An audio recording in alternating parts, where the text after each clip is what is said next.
the minor accident that took place at Trabablas, and they said the government, of course, really was on spot to ensure that the responsible company would do maintain and restore the beauty of Trabablas interchange. And apart from that, issues around the human-wildlife conflict were also discussed in yesterday's session. And today, it is all about the senators, those who are coming through to discuss issues as well, and the senators will be responding. And of course, to further unpack and understand what has happened so far in terms of development, we are joined by one senior senator, that is Honorable Senator Omega Ungwe, to find out in terms of development. Senator, kuziya takatarisa munyika maringe nebasa ramunoita imi. Ongu tinofara nebasa raitwa pa Second Republic. Pane ma developments akati wandei aitwa ne government iripo izvozvi inotungamirirwa na president vedu na Dr. Emerson Mnangagwa. Ukatarisa zvino tine ichangoburwa iri kunakidza chaizvo yekuti taakutoenderana nedzimwe nyika, taakutoenderana nenyika iri padhuze nesu apa South Africa, zvekuti vakatochenjerera tichatovapfuura manje. Ukatarisa airport taakutoenderana tanyara chaizvo muchibva kune dzimwe nyika wakuburuka pako apo woona kuti patiye zvino basa raitwa ne Second Republic. Tikadzika kuenda kuma uyu border edu, you find kuti aiwa zvinhu zvedu zviri kufamba, ma roads wamu tserendende, although Bulawayo Vic Falls yatanga kuchitogadzirwa, ndiyo imwe yanga yakungoti shungurudza nekuti ndiyo inofamba vaenzi vedu vakati wandei vanopinda munyika muno vachienda vachinona uyu fundo. Aiwa zvikoro zvavakwa zvakawandisa. Tikada kuti tiende panyaya yekuti madzimai tasimudzirwa zvizhinji. Tine mafarms, inini ndiriwe mumwe akato benefita, ndiri murimi chaiye. Taakutona president zvizhinji kuna ana mai. Kuno tine vana vechidiki vave member of parliament. Ende mukatarisa 10th parliament ine MP echidiki akawandisa, kureva kuti tiri kusimudzira Mnangagwa vari kusimudzira vechidiki nokuti ndo vatungamiriri vamangwana. Isisu tave hari dzofanzirofa tave kunana quarter past, I may say. Senator, tinokutendai, ndinoziva mamiriro nevamwe wenyu mudare mara kunojoina kuti munge muchitsanangura mibvunzo yakasiyana-siyana, asi tinokutendai nekuuya pano. That is, Senator Unge was explaining to us, of course, some of the development works that has happened so far in the Second Republic, looking at what has been happening in as far as infrastructure development, upliftment of young people, women in mining, women in agriculture, and these are some of the developments that, of course, these legislators will be pushing for. Now, let's cross over inside and follow the proceedings. Victoria Falls, Chibi to Gweru, Zishaban to Gweru, the damage is getting worse. Even rural areas from mines, we cannot sit back while our roads are destroyed. If we continue like this, there will be no roads left to drive on.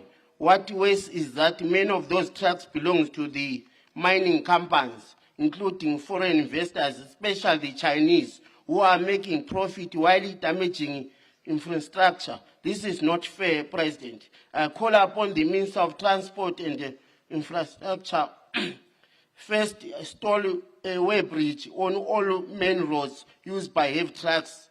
Those machines will help us measure if a trucker is too heavy and make sure the owners pay fine and extra charges. This money will go direct to fixing the roads. Number two, revive our railway system. In the past, railways carried most heavy goods. If we fix our railway lines, trucks can carry less and road will be last longer.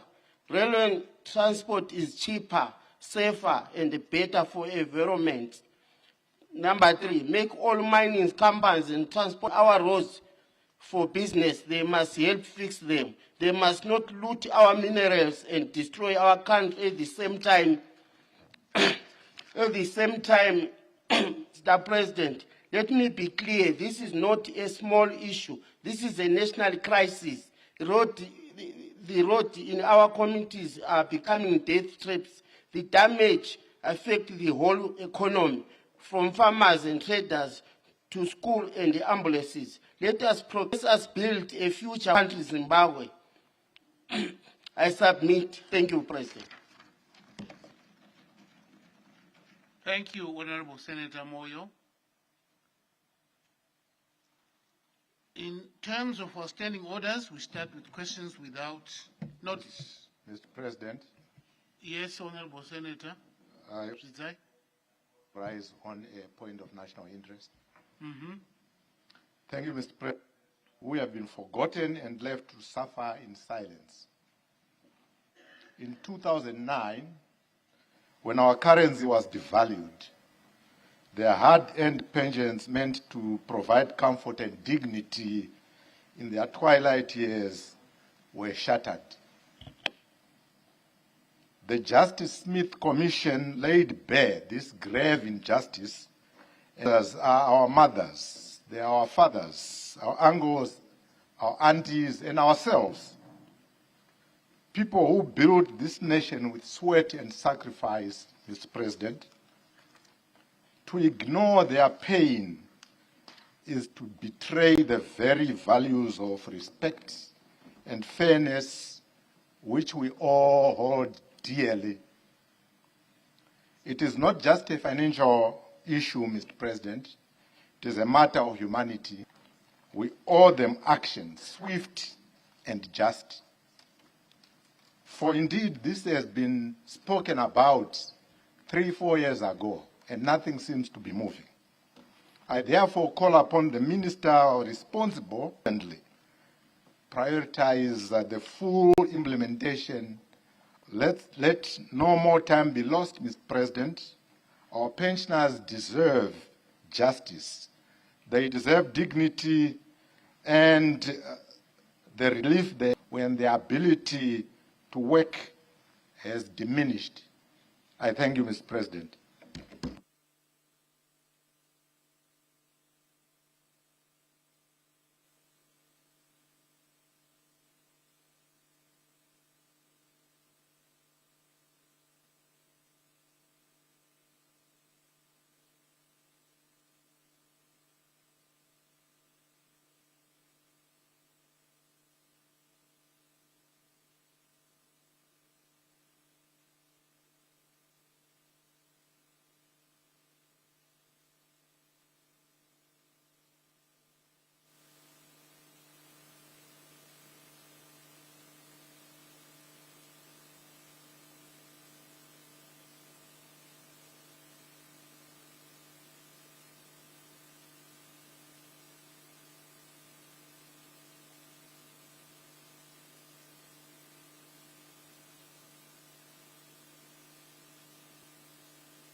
Vumo.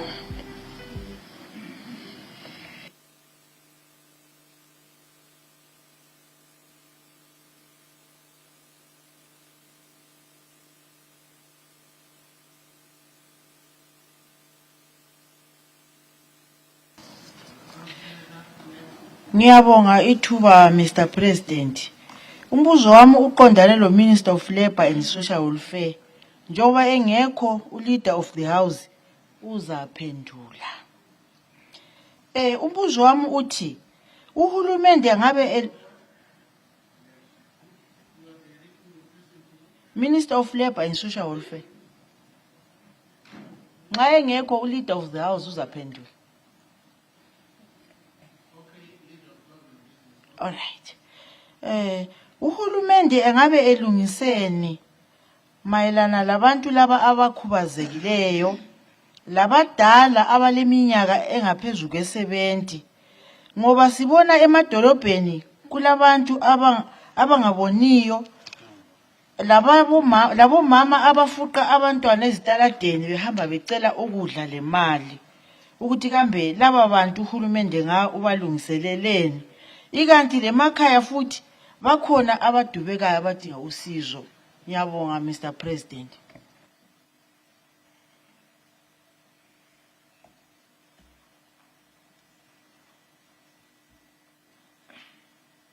The Honorable Minister. Itabasa President we Senate ndichida kutenda mubvunzo wakakosha wabvunziwa wokuti hurumende iri kuita sei nevanhu vanorarama nehurema vari mumaguta nevari kumamisha vari kuonekwa vachinetseka. Hurumende kubudikidza neDepartment reSocial Welfare, ikoko kuSocial Welfare kwakaiswa department rinoona nezvevanhu vari kurarama nehurema. Makore ese eshiro kwakusina department iroro. Saka department redisability rakaiswa kuMinister of Social Welfare. Department rinotarisa vanhu ivavo, mararamiro avo, hurumende ichibatsira kubudikidza nemaprograms akasiyana siyana anenge achiita kuti vange vachibatsirika. Ndaizokumbira kuvabvunza mubvunzo uyu kuti kana kune vakadaro vanenge vachizikamwa nzvimbo dzavanenge vari vachinetseka saizvozvo, hurumende kwava nedepartment rinobatsira kuti vange vachibatsirwa through maprojects, kuti vange vachikwanisa kuzviitira. Vasingazokwanisi kuita maprojects vanenge vachipuwa mari dzinoita kuti vange vachichengeteka. Ririko kuSocial Welfare rinoshanda richitarisa vanorarama nehurema. Maita basa. Thank you. The Honorable Senator Chitsamba. Maita henyu mubato wechigaro nekundipa nguva ino yekubvunzawo mubvunzo wangu wandinawo. Mubvunzo wangu wanga uri kuenda kuna Minister of Home Affairs. Zvisinei havapo ndakuendesa kuna lead of the government. Ndeapi matanho ari kutorwa nehurumende kuderedza kushungurudzwa kwevanhu padande mutande, cyberbullying, nekuti zuva nezuva tiri kuona kufumura vatore upenyu hwavo. Mazvita henyu Mr. President. Thank you. The Honorable Minister. Tinotenda kubudikidza nevanhu tingati vanotukirira kana vanotaura zvisina maturo pamasogumisidza zvaita kuti vamwe vasvike pakurasikirwa neupenyu. Nyaya yesocial media hungu siyana siyana, pamwe chino dzisina kunaka yatinozoti pachirungu abuse of social media. Kuhurumende kwava nemutemo I'm sure unoita kuti vanhu vange vasingaiti izvozvo zvokushungurudza vamwe vachishandisa masocial media, zvokuti munhu akakwanisa kuzviziva kuti ndo zvinoitwa, akaziva munhu wacho, anokwanisa kunge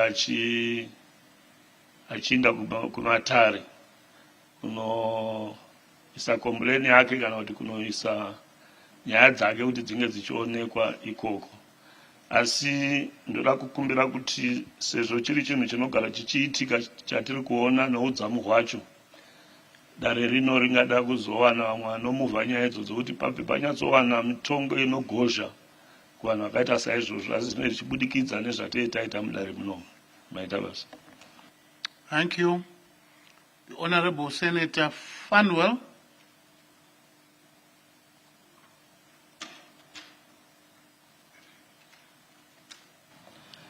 Darumba, Mr. President, kupegwa chinde chino.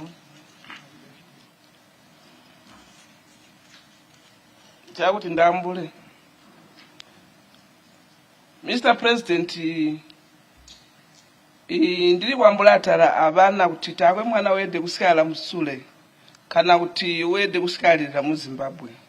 Ino ndiri kwambira kuti ikambo aka ndiri kwambira kuli Minister wa Education. Ikuti ibana bachenda misinzo inda 5 kilometers. Imbiki yakamana ndakainda kandi yakubinga uku ndakakwesa bana bakale 10 kilometers ikuinka kubola 20 kilometers. Ndaba bweza mota kandibona ngakubwasika bana basimbi. Tuli kwambula atala abana bali kubinikwa munzira abana bali kumitisikwa akabali bana banini. Aluwa kuzikolo kwakona takukwema boosters. Lino ndiri kwambula obo president wetu utakajule kunsungwale kuchikolo chili kunsungwale kuchininga takukwe booster. Why ni batali kuzirungisikisho kabali bantu be education bana baiya kutkeni twalumba.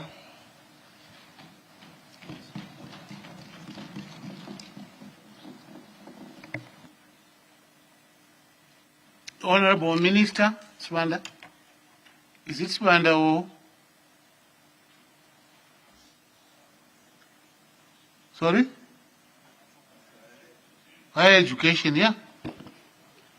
Education, okay. The guy in the... You are referring it to... It's higher education. Sorry? The question is for primary.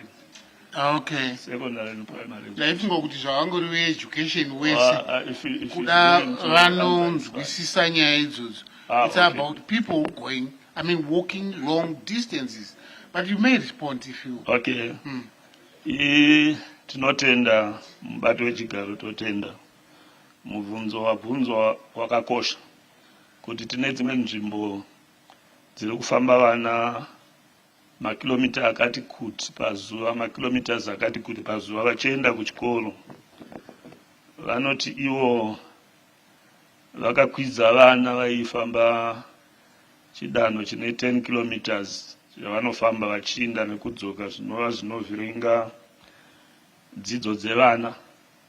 Zvakare zvichikwanisa kuzoguma zvaita kuti vana vedu vechisikana vasabakwa zvakanaka.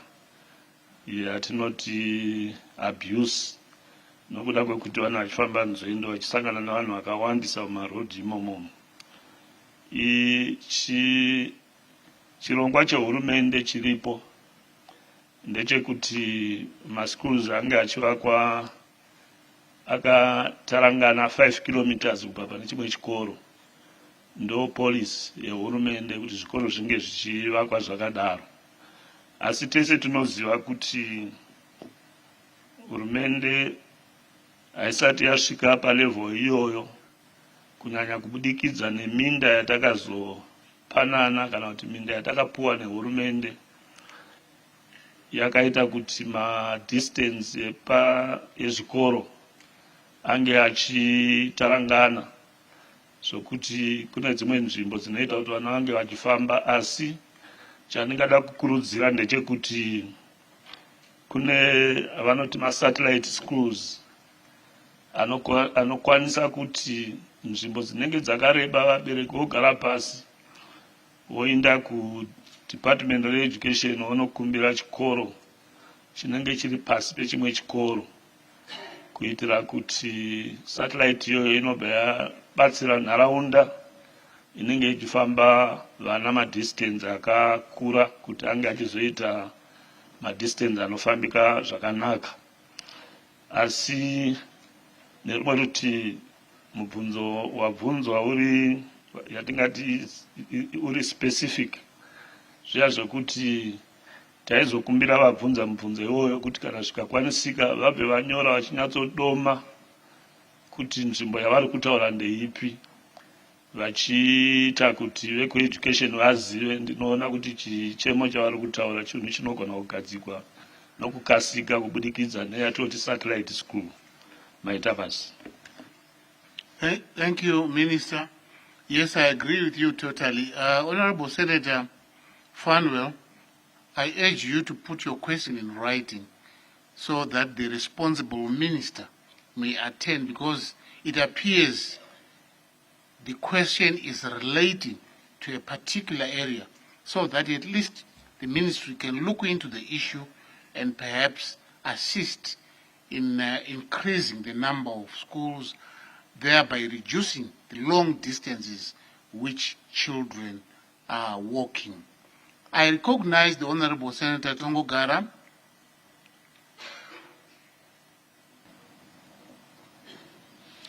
Thank you, Mr. President, for giving me this opportunity.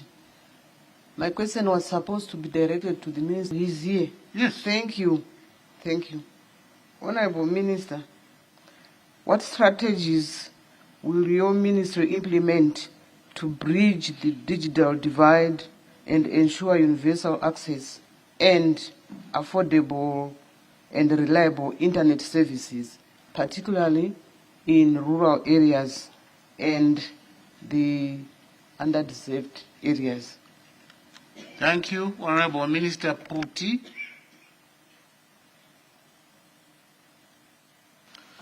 Thank you, Mr. President, and thank you, Honorable Senator Tongogara, for the question posed. The issue of decreasing the digital divide within communities in Zimbabwe is an ongoing process that has seen the Minister of ICT rolling out distribution of network towers across the country through existing mobile network operators and also through the Universal Service Fund, which then deploys those network towers to places otherwise not favorable to mobile network operators in terms of profitability. The existence of the Universal Service Fund itself is for purposes of ensuring that all places that have not been covered, that are referred to as underserved and unserved, are accessed. The second part of the question has to do with the issue of affordable internet. This year at Nembudzia, at our independence celebrations, His Excellency, the President of the Republic of Zimbabwe, Comrade Dr. Idi Mnangagwa, launched the Presidential Internet Scheme, which sought to roll out initially 2,000 spots where Wi-Fi is going to be accessed for free to the citizenry. We also connected government institutions such as schools, hospitals, starting from clinics, district hospitals, provincial hospitals, as well as referrals. We also connected police stations. This is the first stage of ensuring that we connect all other such institutions across the country.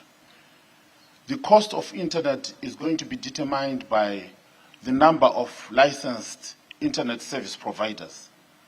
We celebrate the presence today of internet provision of low Earth orbit satellite provision through Starlink, which has seen other terrestrial operators who were providing internet services coming down to review their rates.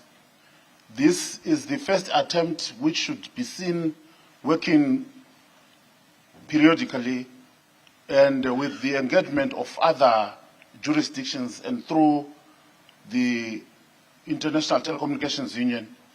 We also envisage looking at the cost of internet through the undersea cables from wherever destinations we are connected from. Talks have been in place in that regard, and we view that as a process that shall see us eventually manage to put the cost of internet at very minimally affordable rates. I thank you, Mr. President. Thank you, Minister.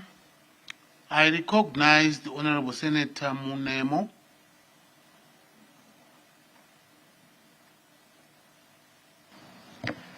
Thank you, Mr. President. My question was directed to the Minister of Public Service. In his absentia, I'm now directing it to the leader of the government business. What steps is the government taking to end corruption in the recruitment of candidates for government-funded skills training programs aimed at creating jobs for young Zimbabweans? Thank you. Thank you. The Honorable Minister. I thank you, President. I wish if the Honorable Senator could be very specific, because it looks like he's referring to a specific situation which he may further put in writing so that we can try to see where exactly she's referring to.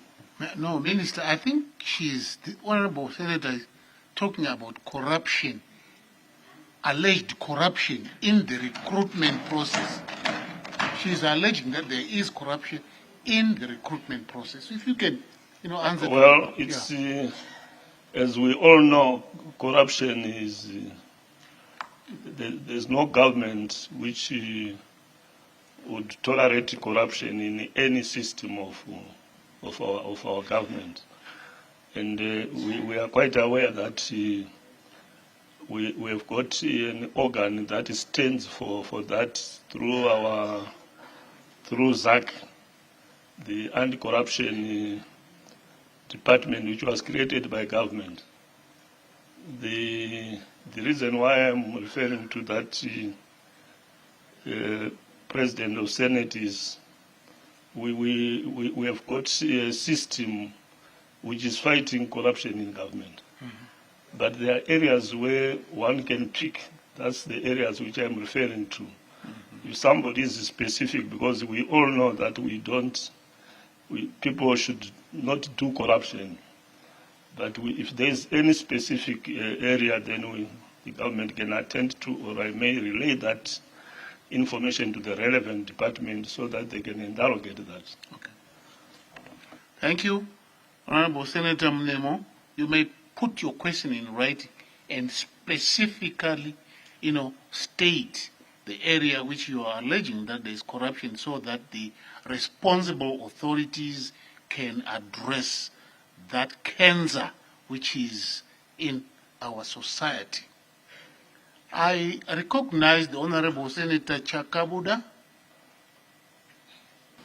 Mazvita yenyu mubati wechigaro, tinoda kutenda nomukana wamandipa masikatano.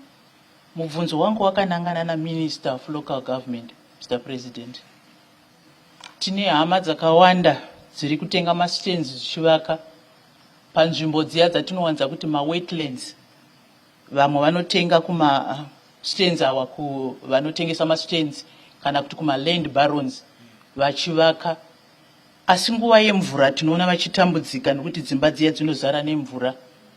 Saka mubvunzo wangu wanga uriwo kuti hazvigoni here kuti ministry ibetsere vanhu ava nokuvaitira kana ma-drainages kuti zvatakuda kusvika zvemu-rain season vasatambudzika nokuti dzimba dzavo dzizare nemvura. Chikumbiro, Mr. President. Mazvita.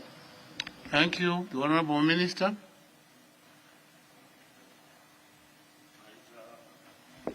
President of Senate, mubvunzo wabvunzwa naSenator Chakabuda wakakosha, wakuti kune vanhu vari kuvaka munzvimbo dzisingatendekwi, asi zvavazotiwo todi kuti dzimba dzavo dzisaenda nemvura. Chokutanga chatokoshesa inzvimbo dzavatanga kutaura kuti hazvitendekwi kuvaka panzvimbo dzisingatendekwi, nokuti tine ma-land barons akati kuti kazhinji munhu usati wabudisa mari yako uchida kuti uite stand, chokutanga kuongorora kuti nzvimbo yauri kuda kuti uvake inzvimbo here iri pamutemo kubudikidza nekanzuru inenge iri pasi penzvimbo iyoyo usati watenga stand. Zvino kurudziro ndeyekuti vazhinji vanongotenga nokuti vataridzwa space isina mapepa akakwana, isina kuongororwa nefiscal planning, vazhinji vakaruza mari dzavo, dzimwe dzimba dzichiguma dzaputsiwa nokuti vanenge vaenda kumakoronyera anenge asiri pamutemo. Kana dzimba dziri pamutemo, inzvimbo ine yakationgororwa nefiscal planning kuti nzvimbo iyi yakakodzera kuti vanhu vange vachivaka dzimba, uyezve inokwanisa kunge ichizoita zvese zvinoita kuti mvura isvike pamba ipapo, tsvina inge ichifamba ichienda kwainochengetegwa, yatoti masuwa line. Kana ichingova nzvimbo iri pamutemo, hapana mvura inombofa yakakukura imba. Asi kana yaita nzvimbo yamakoronyera, zvino nyaya yamakoronyera inyaya yatiri kutoti sehurumende atoti maland barons nguva yavo yakadarika. Ndoona zvichienda mberi, hurumende yakatarisa nemaziso kuti vaone kuti vese vanoita makoronyera ivavo vange vasingararami mubhizinesi iroro, nokuti bhizinesi rikatitorera vabereki vedu, vanhu vatorerwa mari vachingopa makoronyera anozoshayikwa kana pava nemhosva yekuti dzimba dzabuda kuputswa. Saka muchaona kuti hurumende imwe nguva inotozoguma yati vanhu vagarisa vakapuwa namakoronyera, imwe nguva woita yavanoti to regularize kuti vanhu vacho vachionekwa, but pozoitawo dzimwe dzimba dzinenge dzichionekwa kuti hadzikwanisi kuchengeteka, even hurumende yaona kuti ihwire tsitsi. Asi ndofunga tichienda mberi, vanhu vakaita vanonzi maland barons vayaya, vanhu vasati vachada kuti vange vachionekwa vachirarama muhurumende yatiri inotungamirirwa nababa Mnangagwa. So ndokutendai nemubvunzo wenyu wakakosha, asi ngatikurudzirei vanhu vedu kuti pavanoenda kunobhadhara mari dzavo dzedzimba vange vaongorora kuti nzvimbo dzavanoda kupuwa dzinokodzera uye dziri pamutemo. Maita basa. Thank you. Supplementary Senator Unganai. Maita basa, Mr. President. Tinotenda nekupindura kwaitwa na minister. Asi mubvunzo wangu uchindirira mberi wakabatana naiwo wavapindura. Ndinobvunza kuti makoronyera aya vana vemuZimbabwe vane mazita. Honorable Minister, through you, Mr. President, madii kumbotipawo mazita seruzhinji rweZimbabwe emakoronyera amuri kuziva, amakamboputsirawo dzimba vavakisa vanhu pasingatenderwi, kuti ruzhinji rweZimbabwe ruzive kuti vakaonzwa nhingi kuti tine mastenzi vabve vaziva kuti ndokoronyera. Ndinotenda. The Honorable Minister. Chigaro zvataurwa nemuremekedzi wedu abva kutaura zvino seneta, chikumbiro chokuti madii kuti mazita aya azikamwe, tichachiisa mberi chikumbiro chenyu chakakosha, kana chikatambikwa chinotambikwa ikoko. Maita. Thank you. Senator Tongogara, you the supplementary? No? Senator? Yes, supplementary. Maita ichitidanzwa muchiti vanhu vanovaka pamawetlands. Senyika tiri kuona inonzi COP15 inova inotaurawo zvemawetlands. Zvingatibetsera sei senyika uye chinangwa chayo ndechei? Honorable Minister. Nyaya Maita yenyu Chigaro. Nyaya yokuvaka pamawetlands haisi nyaya inokurudzirwa nehurumende. Ndokusaka ndanga ndiri kuti nyaya yemaland barons anga achitsveta vanhu panzvimbo dzakaita saidzodzo idzo haisi kukurudzirwa nehurumende. Zvakare tichienda mberi pava nemutemo uchazotsvetwa wokuti hakuna munhu anongoenda kunotora nzvimbo obva atanga kugovera hurumende isingazivi. Pava neurongwa hwekuti pega pega pavari kuzovakiwa hurumende inenge yatoita mapepa vachiwirirana naland developer. Vakasiyana land baron naland developer. Maland developer aripo vamwe vakawanda vari vatingati vari genuine, kozoita makoronyera. Ndo vatiri kureva kuti zvichienda mberi kana mukatarisa pashure apa kusisina vanhu vari kuita chipata-pata vachitora land vachipa vanhu, nokuti hurumende inoda kubuda neanonzi maland developers vachiita kuti maland barons ashayikwe mukurarama mubusiness remunyika muno. Thank you. I recognize the Honorable Senator Vumo. Order. Supplementary. Supplementary, Senator. Kunaka. Sorry, speak up. Kunaka. Kunaka. Senator Yes. Kunaka. Maita basa sachigaro. Ndine follow up question upamindro yapiwa na minister yeMaland Barons. Inini mubvunzo wangu ngochitiwo. Tinozoona kuti vanhu vanenge vakupunzirwa dzimba dzavo sekunzi vakavaka munzvimbo dzisingakodzeri. Tichitarisa ipapo nzvimbo nenzvimbo inovakwa iyoyo inenge ine kanzuru. Kosei kanzuru ichimirira kuti izvoni ngirini vanhu vatange vavaka dzimba kusvika yatopera yato location motozwa nzi location ida kupazwa. Havagoni here kumisa vanhu ava pavanotanga kuvaka pane kumirira kuzopunzira vanhu vapedza kuvaka. Honorable Minister. Tinotenda mubato wechigaro. Nyaya yokumirira munhu kuti apedze kuvaka imba yazoputsiwa haisi nyaya inokurudzirwa nehurumende, hazvisi pamutemo. Makanzuro anosungirwa kuongorora nzvimbo dziri pasi pavo kuti vaone kuti hapana here avo vari kuita madevelopments asiri pamutemo vachivatsiura kana kuvaregesa zvavari kuita nguva ichipo. Ndowirirana na seneta wabva kutaura, asi mumadhorobha medu imomo munewo ndyire kunenge kurimo kunova kwambosumudzwa nenyaya yekuti kune vane vaita corruption. Zvinhu zvakadaro zveida kuti zvizikamwe nguva ichipo kuitira kuti vanhu vange vachimiswa vasina kunge vawesta mari yavo. Kanzuro yakatarisa ndinowirirana nemi, asi zviri mumakanzuro edu iwaya hurumende haizvikurudziri izvozvo. Thank you. I recognize the Honorable Senator Vumo. Thank you, Honorable President. Permit me also to direct my question to the Leader of Government Business in the House.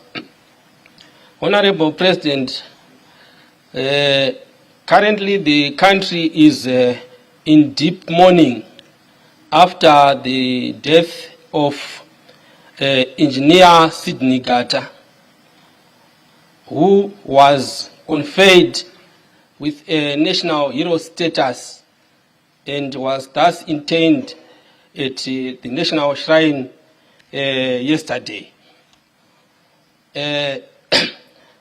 2 months ago, we lost one Mugove Muhambi, also known as Sensei Mugo, who had attained the highest level of qualifications in the sporting community. And some months back, we also lost the iconic George Shire, the greatest footballer ever to emerge out of Zimbabwe. My question to you, Minister, is what are the government interventions that have been put in place to ensure that those people who had served the country with such distinction are conferred a national hero status outside their liberation war credentials? Or put simply, what determines a national hero in Zimbabwe? Thank you. Thank you. The Honorable Minister. Thank you, President of Senate. I'm not very sure whether they submitted an application for hero status, because the family or an association can apply for status for anybody, and then it will be up to the Politburo to either accord or not, but based on the application. I agree with you that there are even more important people who could be accorded hero status, but you need to submit an application. I think what we may want to do is to educate our people after the demise of a colleague, and maybe that person can qualify to be on the hero status. There is need to then try to come up with some maybe history or some, just to come up with a document that may then be sent to Politburo, trying to point out why you think that person can deserve hero status. It's true, but a number of people, they don't even do that. But you have to make sure that you submit an application to Politburo, and you apply for that status. It doesn't come without an application. Thank you. The Honorable Senator Ungwe.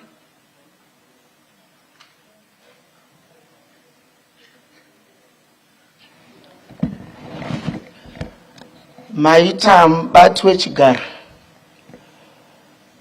Mubvunzo wangu wanga uchienda kuna minister vanoona nebandiko remadzimai nemabhizinesi madiki. Zvino ndiri kuvaona avamo mai Muchangwa, saka ndakuisa kune vari kupindura vanoona varivo ndo vakuru vanoona nezvebhizinesi remuno. Mubvunzo wangu uri kutiwo tine vakaremara, madzimai echidiki vakaremara.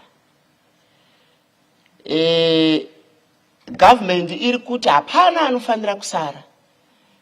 Saka ndiri kuti vari kuitawo chii nenyaya yezvemabhizinesi madiki pane madzimai akaremara echidiki? Ndo mubvunzo wangu. It's a very specific question. I don't know whether the minister would like to answer that. Mubvunzo wakakosha, asi kuti pari zvino kubazi ratambotaura riya rakatsvetwa nehurumende rinomirira vanorarama nehurema, kungori nemari inenge ichitsvetwa ikoko inoti vanhu vange vachiisa maapplications, zvisinei kuti munhukadzi kana kuti munhu, inotambira vanhu vese vava. Hapasati pava nemari yakabva yanyatsoti kana ichiiswa kubazi ikoko ibve yanzi iyi yakamirira vanhukadzi, yakamirira mayouth. Disability fund inongomirira vanhu vese vanorarama nehurema, asi inoapplywa futi munhu wese anoqualifya anenge achirarama nehurema kuti ange achiapply mari idzodzo. Kana dziripo vanenge vachingodza. Saka tinokurudzira ava vanotaurwa naseneta kuti vaise vanhu vanorarama nehurema vanowana kubatsirika, asi zvisinei kuti mukadzi kana kuti murume kana kuti mwana mudiki kana kuti munhu mukuru. Thank you. The next round of questions. Supplementary. Supplementary. Senator Unganai. Maita basa, Mr. President. ndinoda kutenda nekupindura kwaita minister. Asi minister pane shoko ravataura risingakwanisiki kuti rirambe richitaurwa muno neurema. Kana tikadaro tinenge tisiri kukudzana nevavo vane urema. Shoko rakanaka, Honorable President, rinonzi persons with disabilities. Order. Honorable Senator Unganai, abilities as one wanorarama neurema in Shona. What is your translation? Yes, give us your translation. Honorable, akusi kutaura kwakanaka kune vanhu vane urema. Order. Answer my question. Urema. Honorable Senator Unganai, we must not be subjective when we look at facts or when we look at situations.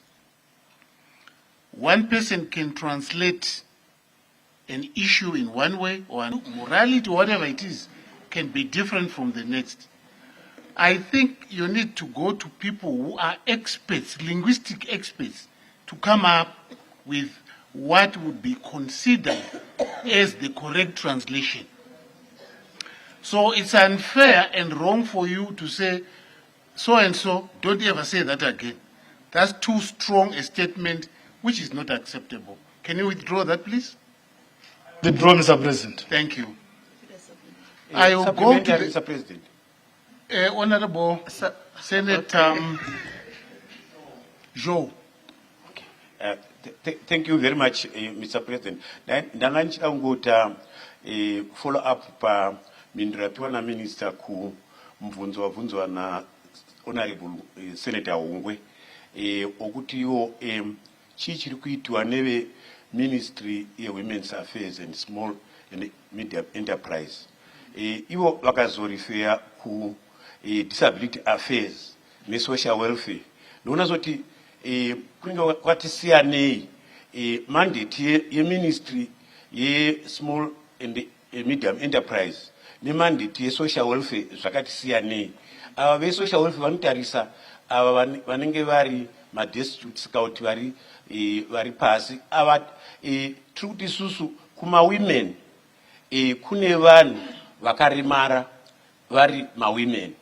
Vanhu ivavo vanenge vane disadvantage yekuti vanosara pakuti uko madzimai kauti vakadzi vadiki uko vane uremazve.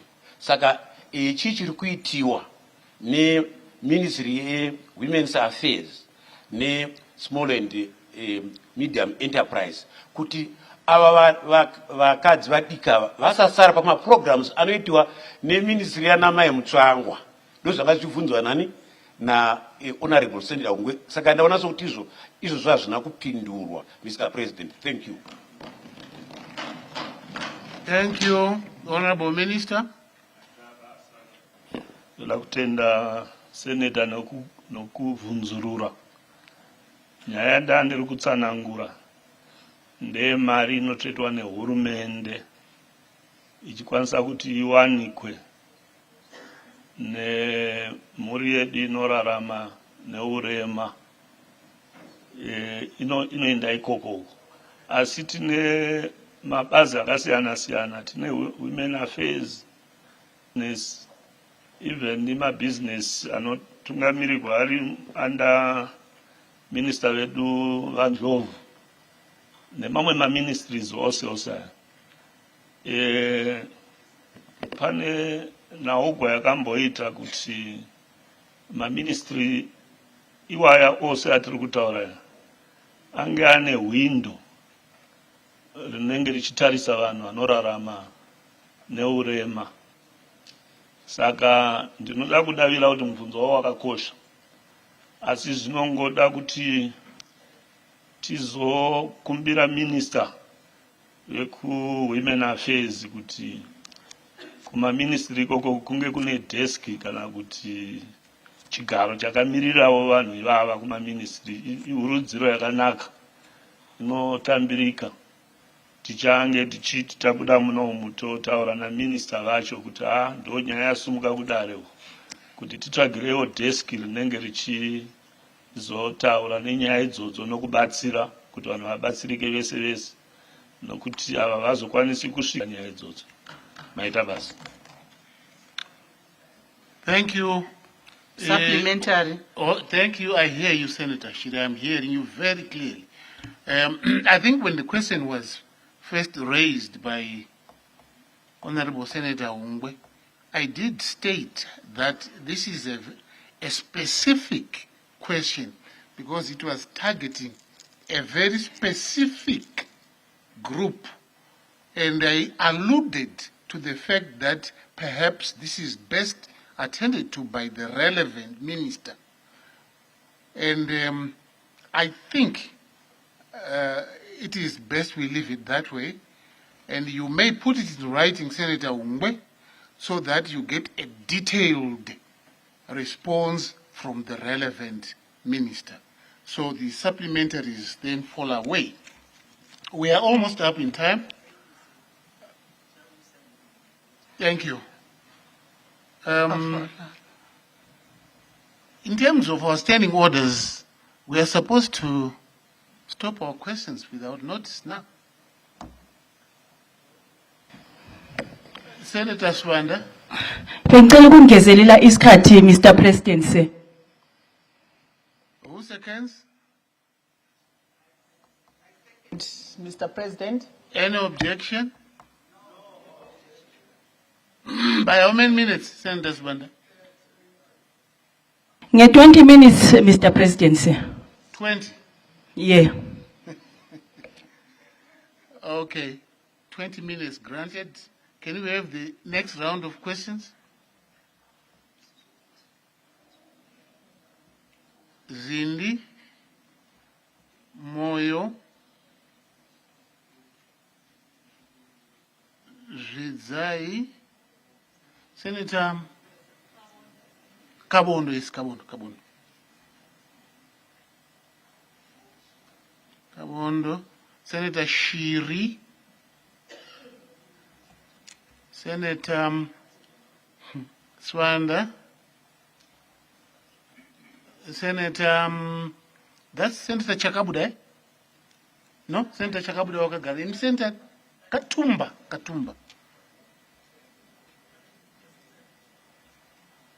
And Senator Mlilo Moto.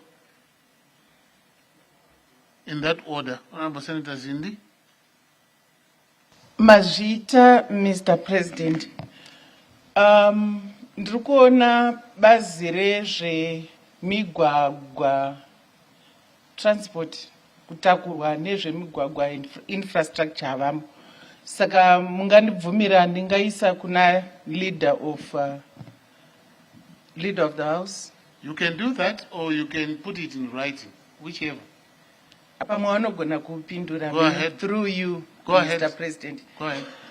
Ndinofunga tabvunza mubvunzo uyu mwedzi yadarika inokwana kana mitatu kana mina nenyaya yemafambiro anoita vanotyaira makombi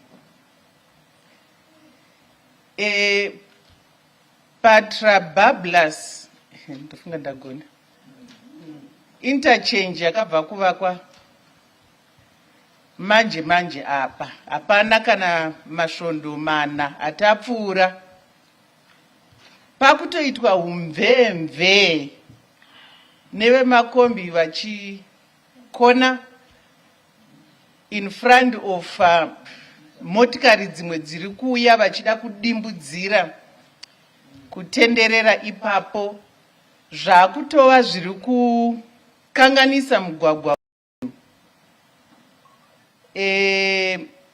nezuro marimwe zuro maguardrail akatopunzwa neimwe rori yanga yakatakura anonzi granite stone ikatodhamejeka.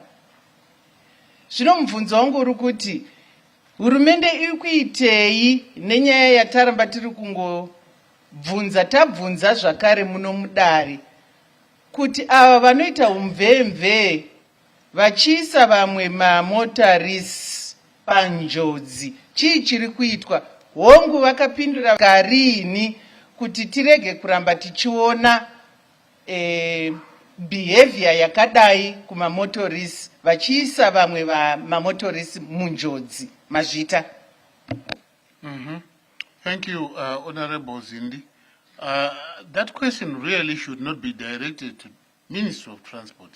The leader of government business can correct me. You're asking a very important question, which I think needs to be attended to urgently in this country. The carnage and lawlessness which is now occurring on our roads, in particular by Mshika and Kombis, and with the police apparently watching in despair and helplessly. I don't know, Minister, do you want to answer that question? But this is a very important issue. Ndinodavira kuti President of Senate vatsanangura zvakakwana. Inyaya iri kushungurudza nyika yose. Asi takanangana nenzvimbo yataugwa inova zvakaitika mazuva maviri adarika kana kuti nezuro. Inyaya yandakaona kuti minister vakaisa statement to the public yavakanyora vachitiwo vakuzoshanda neHome Affairs kuti mapurisa ange achitambira panzvimbo dzakaita saidzodzo. Zvakare pachiita kuti vanhu vanoita izvozvo vasungwe, nokuti dambudziko rakatoonekwa rikasvika kubazi reMinistry of Transport kuti ndo zviri kuitika zvisingafambi zvakanaka munzvimbo yakanaka inodadisa yavakuvhiringiwa nemakolonyera anofamba nemota. Saka ndinowirirana naPresident of Senate kuti zvino zvinoda kuti tiite mushandira pamwe, asi ministry ichiita kuti vanhu vanoita ujarijari nemota dzavo idzi vange vachipuwa murango unoita kuti vange vasingaite izvozvo. Ndinodavira zvamataura matibatsira President of Senate. Thank you. Honorable Senator Moyo. Ngiyabonga President we Senate. Umbuzo wami uqondana lo Minister of Local Government. So ngoba kakho ngizofaka ku Leader of Government. Sinanzelela ama province amanengi. Order, can you start again? He was not online. Can you start again, please? Can you ask your question again so that he can understand what you say? Ngiyabonga President. Umbuzo wami bengiqondisa no Minister we Local Government. Ngizowusa ku Leader of the Government. Umayelana lama provinces esinanzelela ukuthi under development. So bengicela ukuba kwazi ukuthi i-devolution funds izoyafinyelela nini ukuyafika kuma provinces. Ngiyabonga.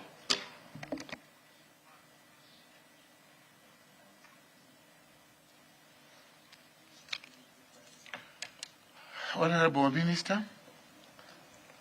Mubvunzo wabvunzwa naSenator ndowekuti kune dzimwe nzvimbo dziri under kana dzisina kumira zvakanaka kubudikidza nemari dzisingaindi devolution dzamuri kuti pachirungu dziri underdeveloped.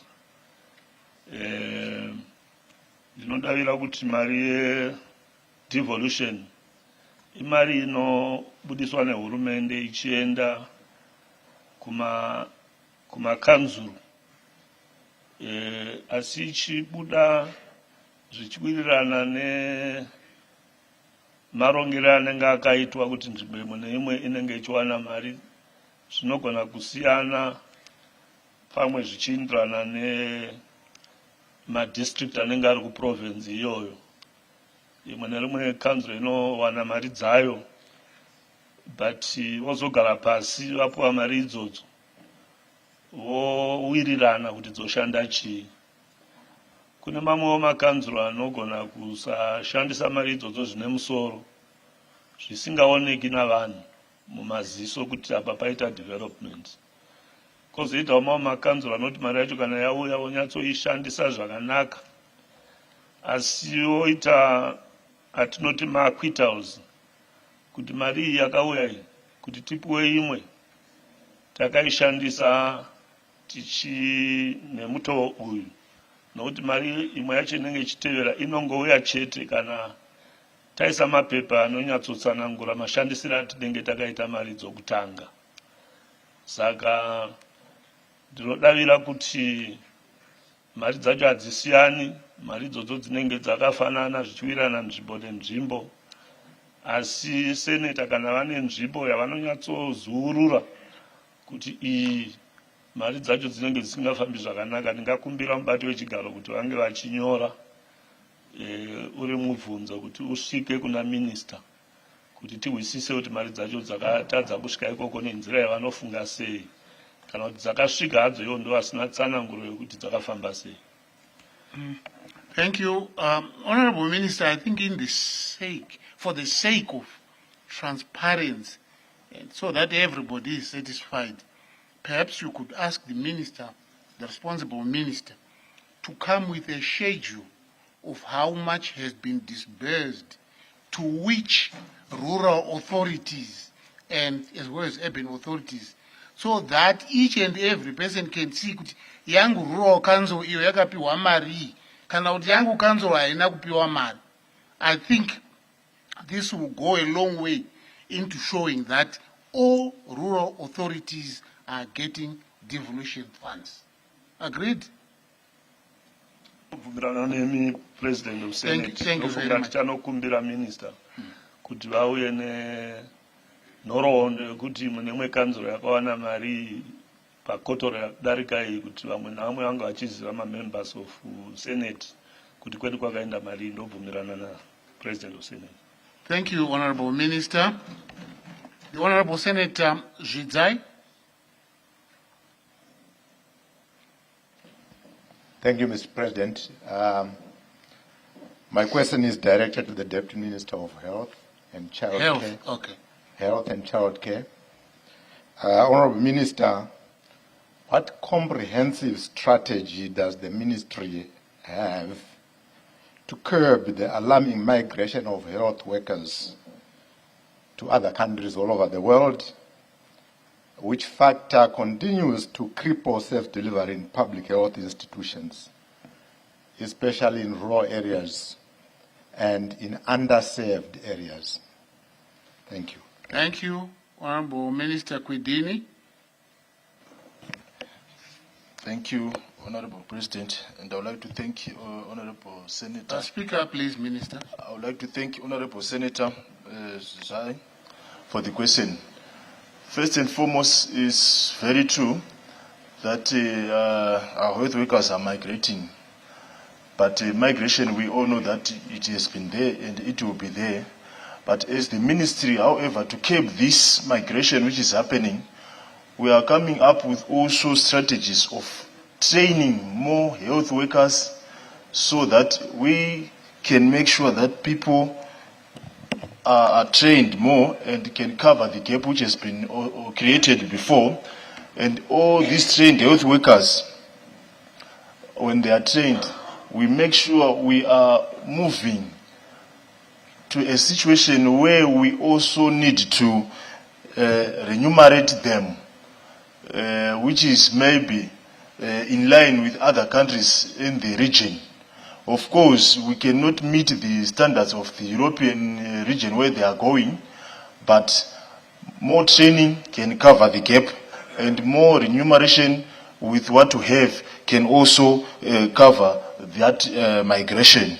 And also what we believe is a right of any individual in this world to migrate from where she is and where she thinks or he thinks he is going to earn a better living.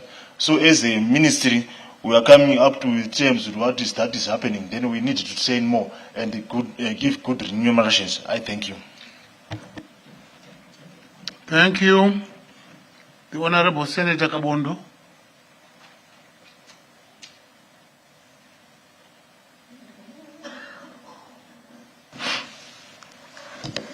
Thank you, Mr. President, for giving me this opportunity.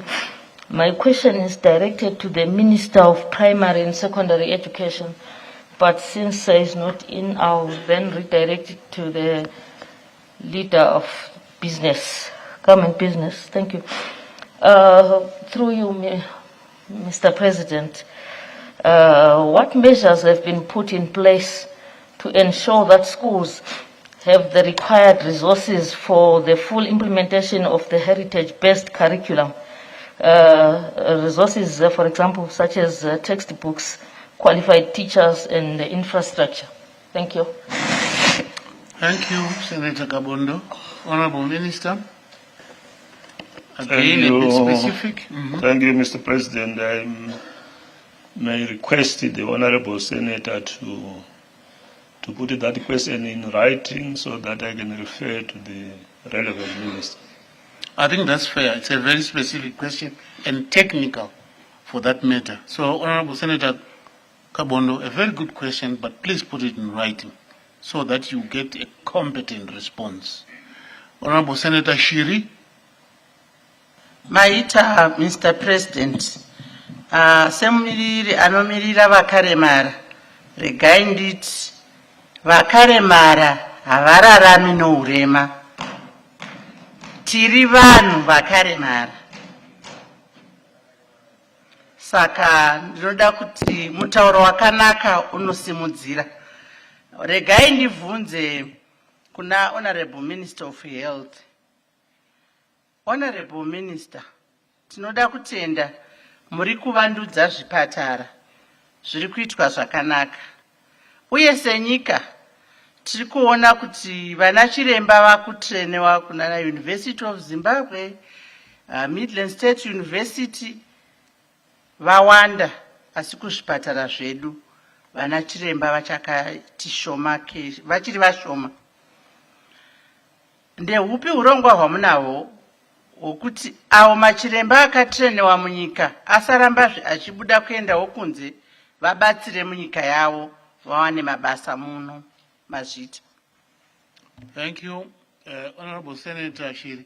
Before I give the Minister time to respond, can you please, Honorable Shiri, I see you feel very strongly about that. Can you make it official, what you have just said? Please make it official. Thank you. Because the Honorable Minister was saying it the way he knows it. So please make your point official so that everybody, like a national anthem, we will sing from the same hymn book. Honorable Minister. Honorable Minister Kwidini.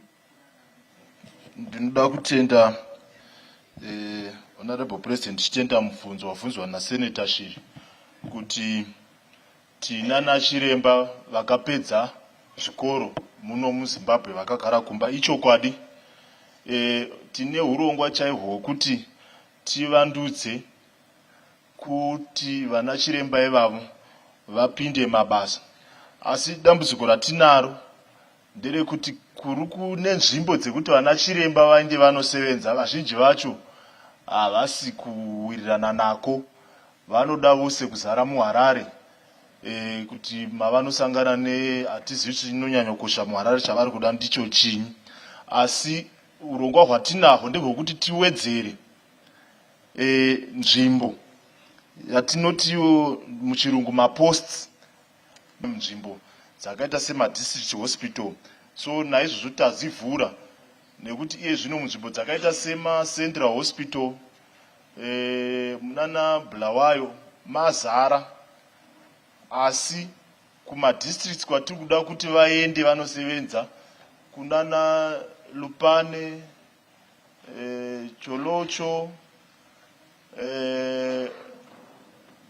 Mzarabani, kose ikoko vanenge vasingadi kuti vaende vanosevenza. Saka taakugadzira umwe mutemo wekuti nzvimbo yose so zvinotaura president wedu kuti hapana nzvimbo inosara kumashure kana hakana munhu unoda kufanirwa kusara kumashure. So iye zvino tosi tava kuti machiremba ese ari kupedza unofanirwa kuti aende anosevenza kumadistrict hospital iwayo.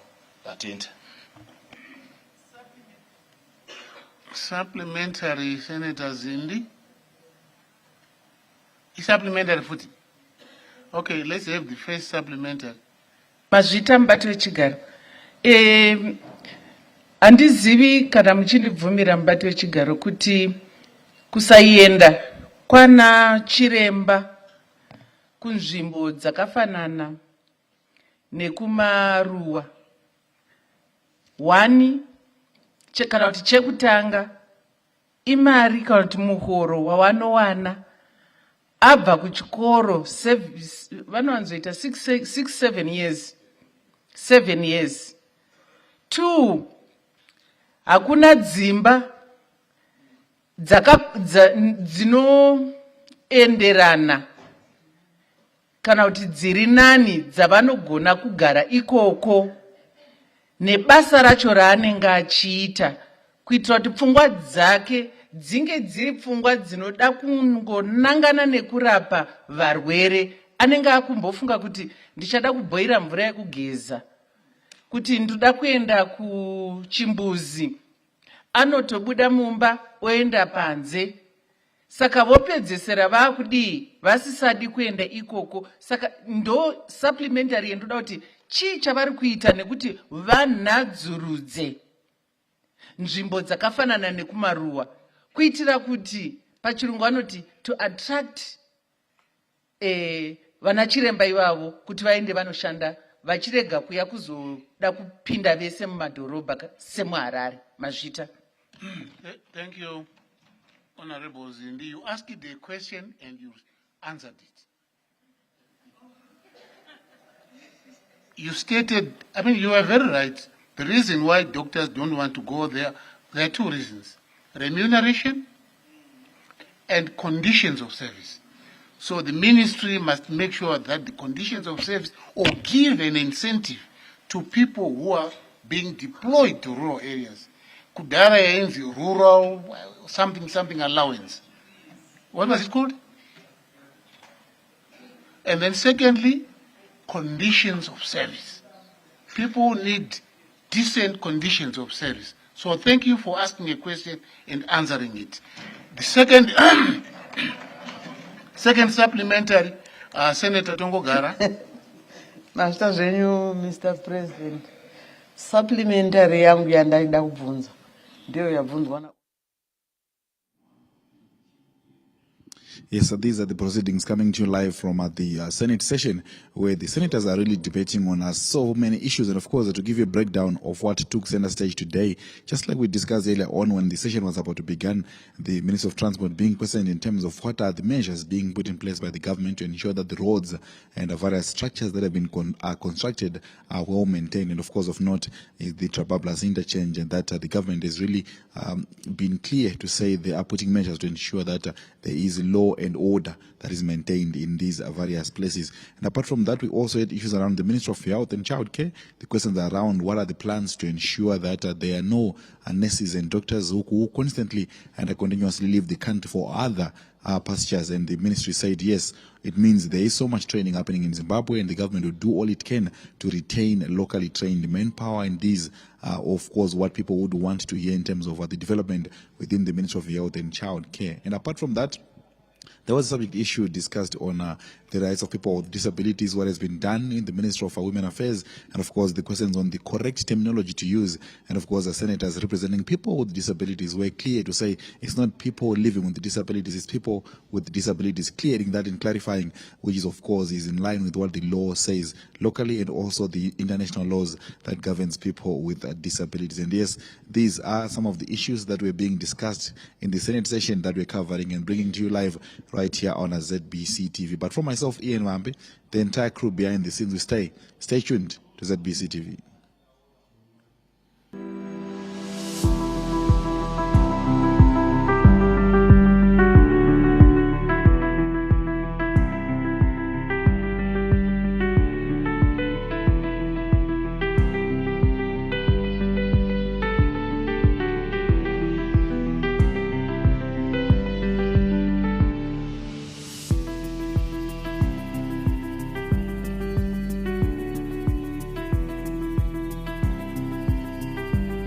Mm-hmm.